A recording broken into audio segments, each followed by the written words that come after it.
ஒரு super hero fantasy action thriller மூவியாக எடுக்கப்பட்ட மிராய் திரைப்படம் எப்படி இருக்குது அப்படிங்கிறது தான் இந்த உள்ள பார்க்க போகிறோம்.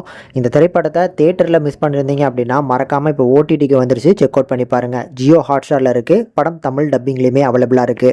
இதில் கதை ஸ்டார்ட் ஆகிறது வந்து அசோகர் வாழ்ந்த காலத்தில் அசோகர் கிட்டக்கிறது தான் ஸ்டார்ட் ஆகுது. அவர் லைஃப்பில் பார்த்த ஒவ்வொரு போர்களையும் பார்த்துக்கிட்டு இது போதும்பா சாமி அப்படின்னு சொல்லி தனக்குள்ளே இருக்கக்கூடிய ஒவ்வொரு சக்திகளையும் 9 புத்தகங்களாக பிரித்து அதை 9 பாதுகாவலர்கிட்ட கொடுத்துக்கிட்டு அவர் இறந்து போகிறாரு. அண்ட் இந்த 9 புத்தகங்களை யார் கைப்பற்றுறாங்களோ அவங்க வந்து பார்த்தீங்கன்னா அழிவில்லாத சிரஞ்சீவியாக மாற முடியும். ஸோ இப்படிப்பட்ட புத்தகத்தை காலங்காலமாக வந்து பார்த்தீங்கன்னா பாதுகாத்துக்கிட்டு வராங்க.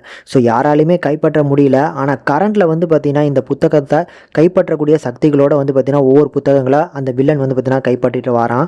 இப்படி ஒவ்வொரு புத்தகங்களையும் கைப்பற்றி அதிக சக்திகளை வந்து பார்த்தீங்கன்னா நிறைச்சி வந்துட்டு இருக்கக்கூடிய இவனை தடுத்து நிறுத்துறதுக்கு நம்ம ஹீரோவால் மட்டும்தான் முடியும் அப்படின்னு சொல்லி ஒரு சில கும்பல் வந்து நம்புகிறாங்க. ஆனால் நம்ம ஹீரோவாலையுமே வந்து பார்த்தீங்கன்னா வெறும் கையால் ஒன்றும் பண்ண முடியாது. மிராய் அப்படிங்கிற ஒரு முக்கியமான ஒரு வெப்பனை வந்து பார்த்தீங்கன்னா இவர் அடைஞ்சால் மட்டும்தான் இவன் கூட வந்து எதிர்த்து போராட முடியும். ஸோ அந்த மிராயை எடுத்து இவனை வந்து பார்த்தீங்கன்னா வில்லனை தடுத்து நிறுத்தினாங்களா அப்படிங்கிறத அந்த படத்தோட கிளைமேக்ஸு. எனக்கு இந்த படம் ரொம்ப பிடிச்சிருந்தது.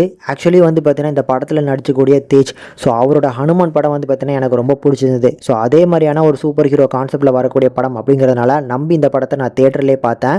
ஒரு செம எக்ஸ்பீரியன்ஸ் கண்டிப்பாக இந்த படத்தில் கொடுத்துருந்தாங்க. விஎஃப்எக்ஸ் அண்ட் சிஜி அவுட்புட்லாம் சும்மா மிரட்டி விட்டுருப்பாங்க. படத்தோட அந்த லாஸ்ட், அதாவது செகண்ட் ஹாஃப் தான் எனக்கு ரொம்ப பிடிச்சிருந்தது. செகண்ட் ஹாஃபில் வரக்கூடிய ஒவ்வொரு போர்ஷன்ஸும் ஒரு சில இடங்களில் கூஸ் பம்ப்ஸாக கூட உங்களுக்கு ஃபீல் ஆகலாம். பட் படத்தோட ஃபர்ஸ்ட் ஹாஃபில் கொஞ்சம் லேக் அடிக்க தான் செய்யுது. அண்ட் வந்து பார்த்தீங்கன்னா முக்கியமாக இந்த படத்தோட வில்லன் கதாபாத்திரத்தை இன்னமும் கொஞ்சம் ஸ்ட்ராங்காக போர்ட்ரேட் பண்ணியிருக்கலாம். ஸோ அவன் 9 புத்தகங்களை ரொம்ப ஈஸியாகவே கைப்பற்ற மாதிரியான ஒரு ஃபீல் எனக்கு கிடச்சிது.